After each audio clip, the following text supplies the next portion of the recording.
하나님 말씀 같이 보시겠습니다. 하나님 말씀은 사무엘하 12장 1절부터 8절까지입니다. 사무엘하 12장 1절부터 8절까지입니다. 목소리가 맑은 우리 이소영 선생님이 읽어주시기 바랍니다. 여호와께서 나단을 다윗에게 보내셨습니다. 나단은 다윗에게 가서 이렇게 말했습니다. 어떤 성에 두 사람이 있었습니다. 한 사람은 부자였고 다른 한 사람은 가난했습니다. 부자에게는 양과 소가 아주 많았습니다. 하지만 가난한 사람에게는 사서 키우는 어린 암양 한 마리밖에 없었습니다. 가난한 사람은 그 양을 먹여 길렀습니다. 양은 가난한 사람의 아이들과 함께 자랐습니다. 양은 가난한 사람이 먹을 음식과 마실 물을 나누어 먹으며 자랐습니다. 양은 가난한 사람의 팔에서 잠을 잤습니다. 양은 가난한 사람에게 마치 딸과도 같았습니다. 그런데 어떤 나그네가 부자를 찾아왔습니다. 부자는 나그네에게 음식을 대접하고 싶었습니다. 그러나 부자는 나그네에게 음식을 주기 위해 자기의 양이나 소를 접고 싶지는 않았습니다. 그 대신 부자는 가난한 사람의 양을 빼앗았습니다. 부자는 그 양을 잡아서 나그네를 위해 음식을 만들었습니다. 다윗은 그 부자에 대해 크게 화를 냈습니다. 살아계신 여호와께 맹세하지만 이 일을 한 사람은 죽어야 한다. 그 사람은 그런 일을 한 대가로 양을 4배로 갚아주어야 한다. 그는 무자비한 사람이다. 그러자 나단이 다윗에게 말했습니다. 왕이 바로 그 사람입니다. 이스라엘의 하나님 여호와께서 이렇게 말씀하십니다. 나는 너를 이스라엘의 왕으로 세워주었다. 나는 너를 사울에게서 구해주었고 사울의 나라와 사울의 딸을 아내로 너에게 주었다. 그리고 나는 너를 이스라엘과 유다의 왕으로 세워주었다. 너에게 부족한 것이 있었다면 나는 너에게 더 많은 것을 주었을 것이다. 아멘.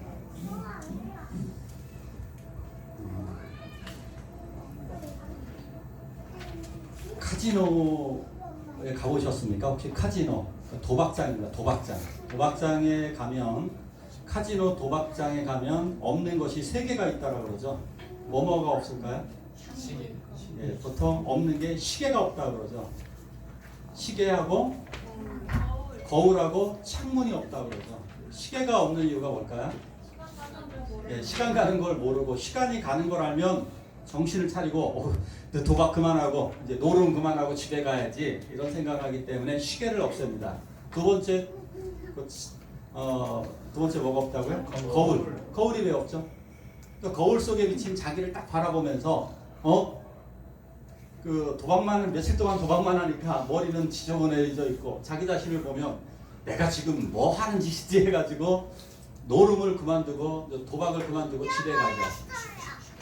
세 번째로 창문이 없는 이유는 창문 밖을 내다보면 시간이 간다는 걸 알 수가 있고 또 하나는 사람들이 왔다 갔다 하는 걸 보면서 저 사람들은 저렇게 열심히 사는데 나는 지금 뭐 하는 거지? 이런 생각을 할 수 있기 때문에 도박을 멈출 가능성이 있기 때문에 도박을 멈추지 않게 하기 위해서 시계, 창문 그리고 거울을 없앤다고 합니다. 선지자는 거울과 같은 존재입니다. 선지자는 자기 자신을 돌아보게 만드는 사람입니다. 우리들이 죄를 졌을 때 선지자를 바라보면서 내가 참 죄가 많구나 이런 것들을 깨닫게 해주는 사람이 선지자입니다. 선지자는 하나님의 뜻을 우리들에게 보여줍니다. 그러니까 하나님의 말씀을 보여주기도 합니다. 그래서 이 선지자들은 대부분 예언자로 불렸습니다. 그러니까 하나님의 뜻을 미래에 나타날 일들을 환상을 통해 보거나 계시를 통해 보거나 꿈을 통해 보는 사람들입니다. 그래서 이런 사람들을 선견자라고 하기도 합니다. 선견자는 볼견자 써갖고 미리 보는 사람. 또 하나 알지자 써갖고 선지자. 미리 알고 있는 사람이죠. 근데 뭐를 아느냐? 선지자는 사실은 하나님의 뜻을, 하나님의 말씀을 아는 자들이고 그래서 예언자라고 불리기도 합니다. 그러니까 선견자, 선지자, 예언자. 그래서 하나님의 말씀을 일반 사람들에게 알려주는 사람들입니다. 그래서 이 선지자들은 능력을 베풀기도 하고요. 이 사람들은 기적을 많이 일으키기도 합니다. 이 선지자들은 성경에서 참 아주 중요한 위치를 차지하고 있습니다. 우리는 지금 7시대를 배웠죠. 지금 7시대를 좀 배우고 있죠. 근데 이 왕국시대에 보면은 왕국시대에 쓸만한 왕들이 왕왕 있었다고 그래요. 그래서 쓸만한 왕들이라 하면 다윗처럼 신앙심이 좋고 믿음 생활을 잘 했던 사람들, 신앙생활 잘 했던 사람을 꼽아보면 대략 4명 정도 됩니다. 4명. 다윗, 솔로몬 빼야 됩니다. 히스기야, 요시야, 여호사밧 이렇게 약간 4명 정도. 여호사밧은 제가 근데 건너뛰었어요. 4명 정도 됩니다. 근데 왕들이 남북 왕조 합쳐갖고 50명이 넘습니다. 50명이 넘는 왕들 중에 착한 일을 한 사람은, 그러니까 신앙생활 제대로 한 사람은 4명밖에 안 됩니다. 그러니까 15%도 안 됩니다. 너무너무나 참 어두운 시대라고 볼 수 있습니다. 이 어두운 시대를 밝혀주는 사람이 누구냐? 선지자들이었습니다. 바로 나단, 오늘 나오는 나단과 같은 선지자가 이 어두운 시대를 비추는 밝은 등불이었습니다. 선지자의 계보는 이렇게 될 수가 있습니다. 선지자의 가장 최초의 선지자가 누구냐? 물론 아브라함도 선지자로 넣긴 합니다만 아브라함은 선지자라고 하기에는 조금 그렇게 어울리진 않습니다. 족장님이고요. 믿음의 조상이라고 할 수가 있고, 선지자 그러면 모세를 가장 처음으로 봐야 됩니다. 모세부터 시작해갖고 모세 다음에 사무엘이 나오죠.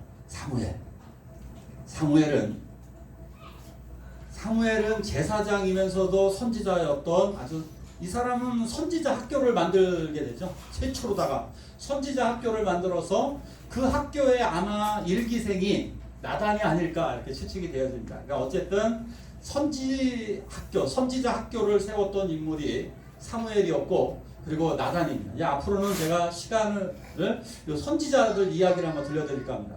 모르시는 분 있나요? 엘리야, 엘리사, 이사야 선지자, 예레미야, 그 다음에 다니엘, 그 다음에 세례 요한.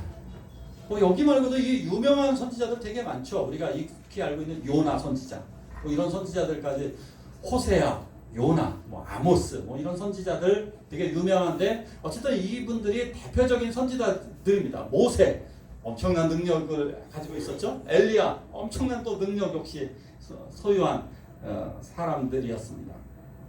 자, 오늘은 나단 선지자입니다. 나단 선지자는 하나님의 이름의 뜻이 주는 자, 이런 뜻이에요. 주는 자. 근데 뭘 주느냐? 아마도 하나님의 말씀을 주는 자였던 것 같습니다. 그러니까 하나님의 뜻을 주는 사람이었습니다. 그러니까 나단, 주는 자. 나단이 어떤 일을 했느냐? 오늘 아주 3가지로 간략하게 짚어보려고 합니다. 먼저 다윗이 오늘 성전을 건축하고 싶었습니다. 그러니까 성전을 누가 건축하고 싶냐? 사랑하는 사람들이. 만약에 교회에서도 한번 생각해 보십시오. 목사님, 이번에 교회 건물이 낡았는데 수리하시죠? 이거 누가 얘기할까요? 아무래도 교회를 사랑하시는 분들이 얘기하겠죠. 이번에 교회 성도님들이 고생하시는데 식사 대접을 좀 제가 했으면 좋겠습니다. 이거 누가 얘기하느냐? 교회를 사랑하는 분들이 주로 얘기합니다.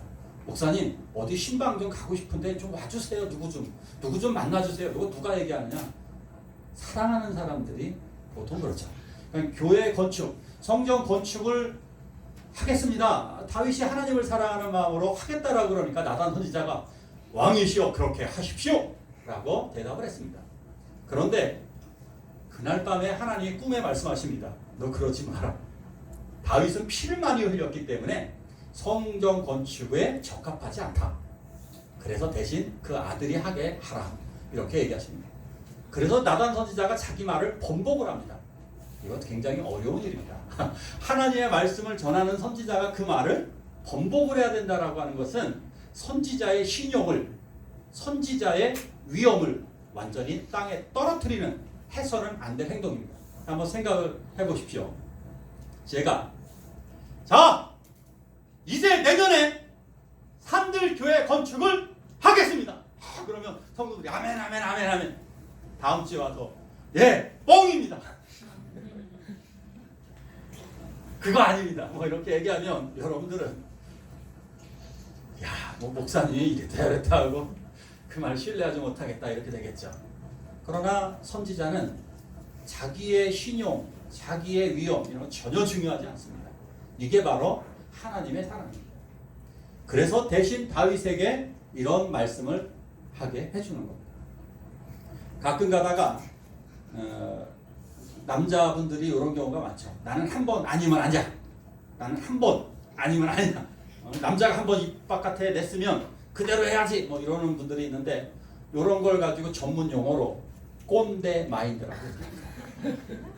자기가 뭐 대단하다고, 자기가 뭐 대통령도 말을 번복해야 되는 시점. 우리나라 대통령도 좀 말을 몇 가지 번복한 게 많이 있습니다. 대통령들도 잘못되면 언제든지 번복하는데 자기가 뭐 대단한 사람이라고 내 생각은 뭐 이래 그러면서 안 바뀌는 분들이 있는데 바꾸는 게 잘하시는 겁니다. 바뀌어져야 됩니다.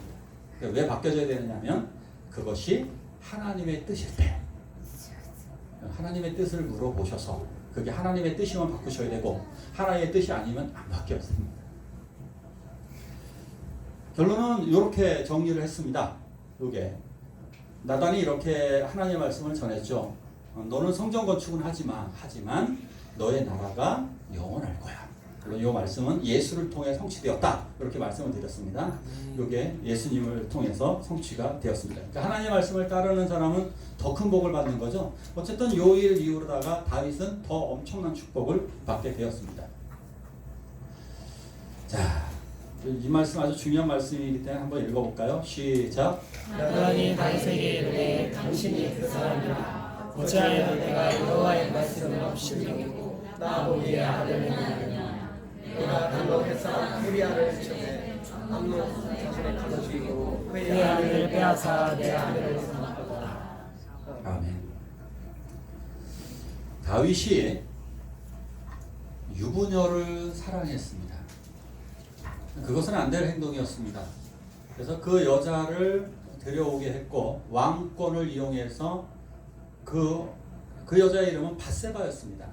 남편 이름도 여러분들이 기억하실 필요가 있습니다. 우리야의 아내 이름은 밧세바였습니다. 자, 이 밧세바를 강제적으로 끌어와서 그리고 그 여인과 하룻밤 잠을 잤고 그래서 근데 며칠 지나니까 우리야의 아내 밧세바가 임신을 했습니다.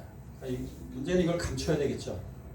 이 일이 드러나게 되면 왕으로서 이게 창피함, 뭐 여러 가지 부도덕한 행실, 죄악들 이런 게 낱낱이 밝혀지기 때문에 이 부도덕한 이런 일들이 알려지면 안 되기 때문에 이것을 감추려고 했습니다.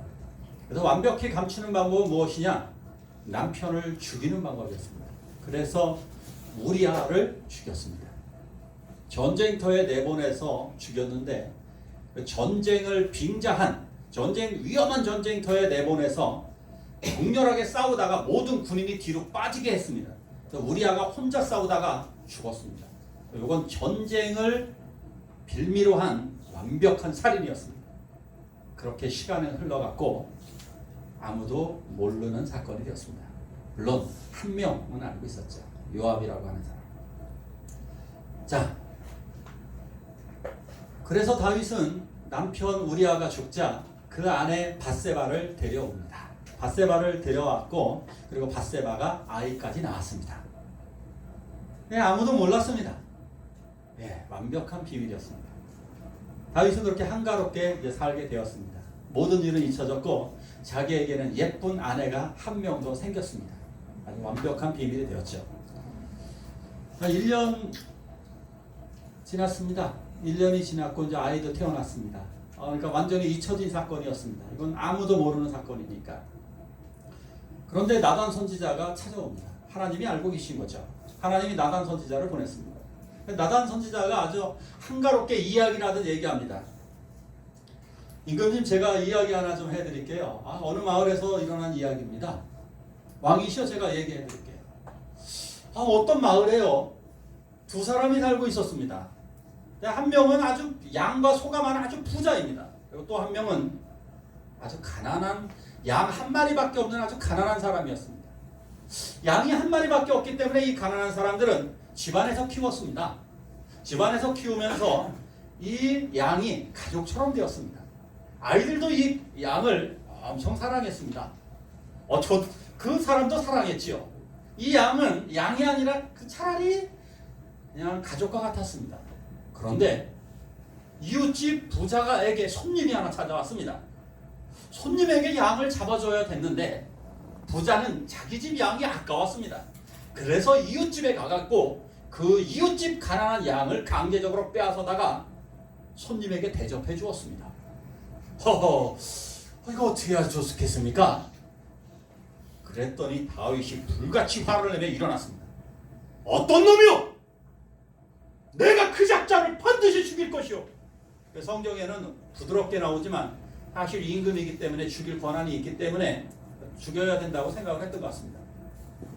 반드시 여호와의 이름으로 내가 죽일 것이요. 이렇게 비스무리한 말을 합니다.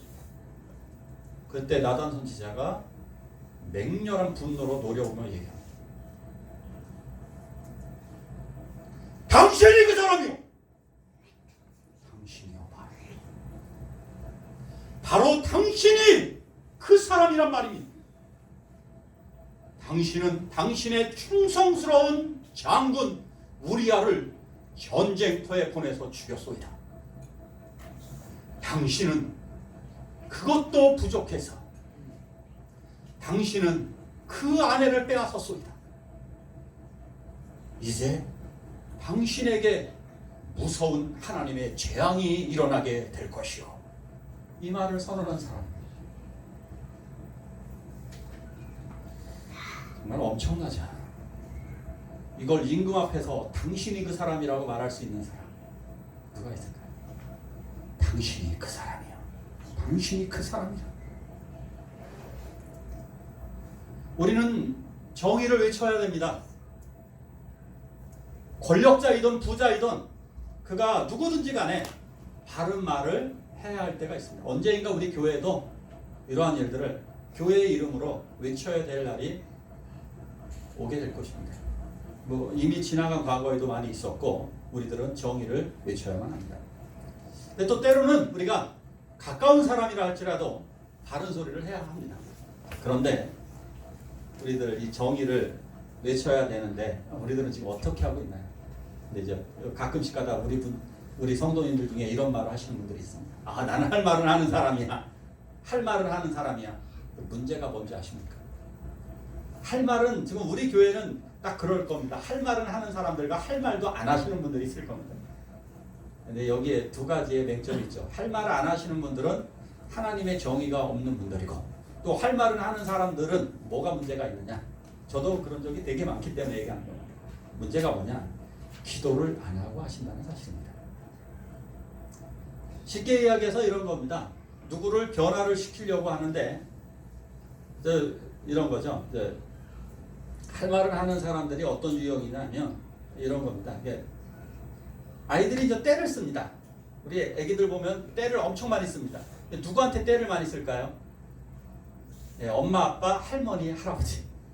다른 사람한테 이웃집 아저씨한테 때를 안 씁니다. 뭐 사달라고 뭐 해달라고 때 안 씁니다. 때 써봤자 해줄 분이 없기 때문에 안 합니다. 근데 할머니, 할아버지, 엄마, 아빠한테는 애들이 그냥 대굴대굴 구르면서 막 때를 씁니다. 요때 요걸 고치는 방법은 뭡니까? 정의를 세워가지고 정의롭게 아닌 건 아니기 때문에 따귀를 후려갈리면서 일어나! 이 방법이 좋지 않을까요? 아니면 요건 좀 거칠어. 거칠어. 요거보다는 그냥 쌍욕을 하는 거죠. 이런 너 이 녀석들. 아니면 요건 너무 센가요? 그러면 그냥 일단 불같이 화를 내는 거. 너 이딴 식으로 하면 그냥 집에 가서 뒤지게 맞는다. 협박을 하는 겁니다. 어떻게 하는 게 좋을까요? 어떻게 하는 게 좋을까요? 가장 좋은 방법은 조용하게 타이르는 방법이죠. 거칠면 거칠수록 조용하게 엄마는 할머니는 너의 이런 모습이 보기에 좋지 않아. 내가 너를 사랑할 수 있도록 일어나 주겠니? 그럼 아이가 어떻게 행동하냐? 그 말 절대 안 듣고 더 심하게 팔과 다리를 흔들면서 때를 쓰게 됩니다. 그러면 또 부모님은 어떻게 해야 되나요? 너 이거 3번 정도 해야 되죠. 엄마가 너 사랑할 수 있도록 일어나라. 너 일어날래? 뭐 이렇게 얘기해야 됩니다. 근데 또 말을 안 듣습니다. 그럼 3번까지 경고한 다음에 4번째는 일어나서 여기 한 30m쯤 가서 가만히 서 있으면 아이가 어떻게 하나요? 대부분 엄마들 어떻게 하죠? 30m쯤 가 있으면 대부분의 아이들은 일어납니다. 그렇게 한 10분만 기다리면 일어납니다. 네, 이런 게 바로 기다림이고 기도입니다. 기다림의 기도 속에서 이루어져야 되는 거죠. 제가 주중에 한 4명 정도를 설득을 해야 됐습니다. 설득을 하고 말씀으로 훈계를 좀 해야 했습니다. 4명 정도의 사람이 있었습니다. 근데 과거에 제가 논리 정연하게 말을 하면 상대방이 들을 수 있다는 확신이 있었기 때문에 보통 이렇게 얘기를 했습니다. 근데 들을까요, 안 들을까요? 잘 안 듣습니다. 그 순간에는 목사가 얘기하니까 듣는 척 합니다. 듣는 척 하는데 집에 가면 행동이 안 바뀝니다. 아니면 절반은 반박을 합니다. 아무리 그래도 목사님 전 그게 아니에요. 이렇게 반박을 합니다. 저는 이런 일들을 너무너무 많이 겪었기 때문에 이번 주에도 지난주에도 그거를 알고 있기 때문에 이 말을 하기 위해서 기도를 더 많이 했습니다. 말을 하는 시간은 5분이지만 그 말로 설득하기 위해서 1시간 이상을 기도해야 됩니다. 어떻게 기도하느냐면 하나님이 먼저 미리 말씀해 주십시오. 하나님이 말씀해 주십시오. 하나님, 제가 말을 할 때 하나님이 주신 생각으로 말하게 해주십시오. 하나님, 그 사람 마음을 이미 변화시켜 주십시오. 이미 하나님. 저는 마치 숟가락 하나만 얹게 해주십시오. 이렇게 기도하고 나면 놀랍게도 정말 하나님이 먼저 말씀하십니다. 할렐루야. 여러분, 바른 말 한다고 여러분들 말로 하지 마십시오. 설득하지 마십시오. 하나님이 하시도록 먼저 하나님을 움직이시길 바랍니다. 아멘. 하나님 먼저 가셔서 그렇게 해요. 이게 나단 선지자가 이런 말을 했을 때 어떻게 했을까요? 다윗이 이 말 후에 바로 무릎을 꿇고 회개 기도를 했습니다. 이게 바로 선지자의 선지자는 기도를 먼저 하는 사람입니다. 그리고 때를 기다릴 줄 아는 사람입니다. 바로 가자마자 살인 사건이 벌어지자마자 바로 하면 다윗 이런 거 회개 안 합니다. 안 할 가능성이 높습니다. 때를 기다리는 겁니다. 때를 기다리고 기도하고 하나님의 뜻이 온 다음에 하나님의 말씀을 전할 때 다윗은 회개 기도를 했습니다. 정말 중요한 방법입니다. 자, 마지막 같이 읽어볼까요? 시작. 내가 이 솔로몬에게 이스라엘의 말을 때 이제 내게 당신의 생명과 당신의 솔로몬의 생명과 책을 받도록 허락하소서. 아멘. 솔로몬이 왕이 되게끔 큰 역할을 한 사람이 나단 선지자입니다. 나단 선지자가 이렇게 계책을 생명을 구했을 뿐만 아니라 솔로몬을 왕으로 세웠던 사람이 나단 선지자입니다. 자, 그런데 요 왕으로 세울 때 굉장한 위기였습니다. 요때 실질적인 모든 권력은 다윗의 아들 아도니아가 다 잡고 있었습니다. 아도니아. 솔로몬 판은 아주 미약했습니다. 나단이 솔로몬을 왕으로 세우는 것은 목숨을 건 도박과 같았습니다. 목숨을 거는 행위였습니다. 훨씬 더 세력이 약했으니까. 그런데 왜 나단은 솔로몬을 왕으로 세웠을까요? 이 위험한 일. 아도니아 편에 섰으면 더 쉽게 될 수도 있었을 텐데 왜 그랬을까요? 바로 하나님의 뜻을 세우려 한 것입니다. 이것입니다.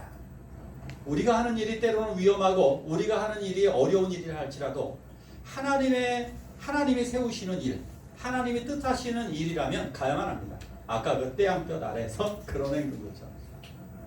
저는 어제 또 청년들과 영상을 보면서 우리 성가대에서 거기 박현숙 집사님 곁에도 우리 집사님들 참 원영선 집사님 되게 참 웃겼습니다. 여집사님들이 창말에 가서 할머니들 앞에서 막 재롱을 떠는 가발 뒤집어 쓰고 그런 모습을 보았습니다. 예, 이런 것들이 창피하고 해서는 안 될 행동들입니다. 사회적으로는. 그죠? 그러나 복음을 위해서 그런 헌신들, 그 할머니들, 그러고 나니까 할머니들이 어떻습니까? 얼굴에 웃음꽃이 확 피고 산들교회, 또 어떤 할아버지 할머니들은 교회 가야 되는데 이거 한 번 더 가을에 남산에서 한번 해보고 싶더라고요. 너무너무 좋아하십니다. 그렇습니다. 이런 게 바로 선지자의 일입니다. 내게 손해가 있다 할지라도 때로는 하나님의 일들을 위해서 과감하게 나를 버리는 것. 이런 일들이 바로 선지자의 일들인 것입니다.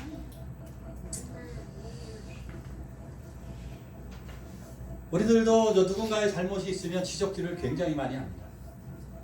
그죠? 그건 아닌 건 아니기 때문에 그렇습니다. 이 지적질은 언제부터 시작되느냐 하면 3살 때부터 시작됩니다. 엄마 그거 아니야 뭐 이러면서 시작합니다. 근데 차이가 뭘까요? 선지자와 거짓 선지자의 차이가 뭘까요? 거짓 선지자는 비난은 하는데 사랑이 없습니다. 참 선지자는 지적을 할 때에 사랑을 품고 있습니다. 이게 결정적인 차이입니다. 놀라운 일이 무엇이냐면 나단 선지자가 나중에 이 나단 선지자를 늘 가까이에 뒀던 사람이 누구냐? 놀랍게도 다윗입니다. 그 증거를 하나 댈게요. 다윗과 밧세바 사이에서 솔로몬 말고 또 다른 아이가 또 태어납니다. 또 다른 아이가 또 태어나는데 그 아이의 이름을 나단이라고 이름을 짓습니다. 자기들의 죄를 신랄하게 공격했던 그 선지자 이름을 따서 나단이라고 이름을 짓습니다. 아마도 회개하지 않고서는 그 이름 못 지을걸요? 여러분 생각해 보시죠. 원수의 이름을 지을 사람 있습니까? 다윗이 그 자식의 이름을 사울이라고 이름을 짓겠어요? 원수의 이름 안 짓습니다. 그런데 존경할 만한 사람의 이름을 갖다 붙이죠. 그래서 나단이라고 이름을 짓습니다. 마지막 죽을 때까지 다윗도 나단 선지자를 곁에 둡니다. 밧세바도 가장 신뢰하는 사람이 누구냐? 밧세바가 나중에 밧세바에게 충고한 사람 아까 누구였어요? 나단입니다. 밧세바가 가장 신뢰하는 사람이 나단 선지자입니다. 자기의 허물을 드러냈죠. 왜 그랬을까요? 사랑이 있기 때문입니다. 그에게는 하나님의 사랑, 하나님의 뜻이 있기 때문입니다. 이게 바로 진짜 선지자입니다. 가짜 선지자는 남의 잘못을 지적질만 하고 마는 것입니다. 얼마 전에 유튜브에서 한국에 전쟁이 벌어진다고 선지자처럼 외친 가짜 여자 전도사가 있었습니다. 뭐였습니다. 홍혜숙 아닙니다. 홍씨였습니다. 홍혜숙 집사님은 사랑이 많죠. 누구에게 무슨 말을 할 때도 보면은 집사님 그거 하지마 하지만 사랑이 더 많아요. 그래서 홍 집사님을 좋아하죠. 그런데 그 여자 홍모시기 전도사는 유튜브에서 한국 전쟁이 일어난다라고 예언을 쫙 하는 거예요. 그래서 이 예언 때문에 떠가지고 큰 교회 여기저기 다니면서 막 그 설교를 하고 그랬습니다. 저는 거기에 대해서 굉장히 기분이 나빴습니다. 왜냐하면 그 유튜브 보내준 그 유튜브를 제가 처음부터 끝까지 다 봤습니다. 짜증이 나서 이 여자 가짜인 걸 알면서 제가 다 봤습니다. 왜냐하면 그래서 자세히 봐야 되니까, 봐야 할 말이 있으니까. 근데 보는 내내 이 여자가 가짜라고 하는 걸 저는 너무나 쉽게 판별을 내었습니다. 뭘까요? 유튜브 방송을 하는데 한국 전쟁이 일어난다라고 얘기하면서 눈물을 한 방울도 안 흘렸습니다. 가슴 아파하지 않는 겁니다. 웃겨. 저는 무슨 먹방 방송하듯이 방송을 했습니다. 먹방 방송인 줄 알았습니다. 왜 가슴을 치지 않을까요? 가짜 선지자이기 때문에. 이 나라에 전쟁이 일어나서 나라에 끔찍한 일이 벌어진다는데 그 이야기를 아주 담담하게 아주 재미있게 전했습니다. 그게 재미가 있는 일입니까? 그것이 바로 가짜 선지자인 것이 명확하게 밝혀지는 것입니다. 우리들은 지금 신앙생활을 하면서 우리 교회의 잘못된 부분을 비난하고 이웃 교회의 잘못된 부분을 비난하기도 합니다. 자, 그런데 진짜 크리스찬과 가짜 크리스찬의 차이가 무엇이냐? 바로 우리들이 다 했던 짓이니까 우리들도 반성을 해야 됩니다. 기도를 했느냐? 사랑을 했느냐? 이것을 자신에게 물어보시기 바랍니다. 내가 정말 우리 교회를 사랑함으로 정말 기도하고 말을 하고 있느냐? 비난만 하고 많은 사람은 그 사람은 진정한 크리스찬, 진정한 선지자 아닙니다. 엄마의 꾸중과 이웃집 아저씨의 꾸중의 차이가 뭔지 아시죠? 엄마의 꾸중에는 사랑이 들어있고 이웃집 아저씨는 너 그따위로 하지마 비난입니다. 바뀌든 안 바뀌든 관심 없습니다. 비난을 하면 되는 것은 동네 아저씨입니다. 그러나 엄마는 이 아이가 바뀌어져야만 한다라고 하는 사랑을 담고 있습니다.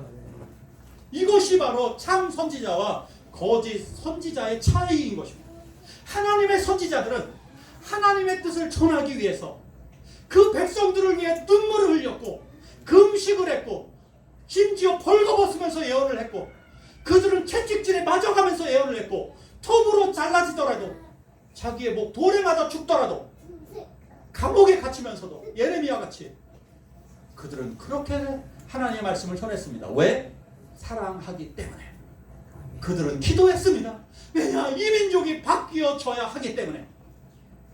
우리 이 시간에 한 목소리로 기도하기를 원합니다. 우리 한 목소리로 기도할 때 우리들 이런 나단 선지자와 같은 사랑, 나단 선지자와 같은 기도로 우리 그렇게 살아가게 달라고 우리 한 목소리로 기도하시길 원합니다. 우리 한 목소리로 주여 주여 부르며 기도하시겠습니다. 기도하십니다. 주여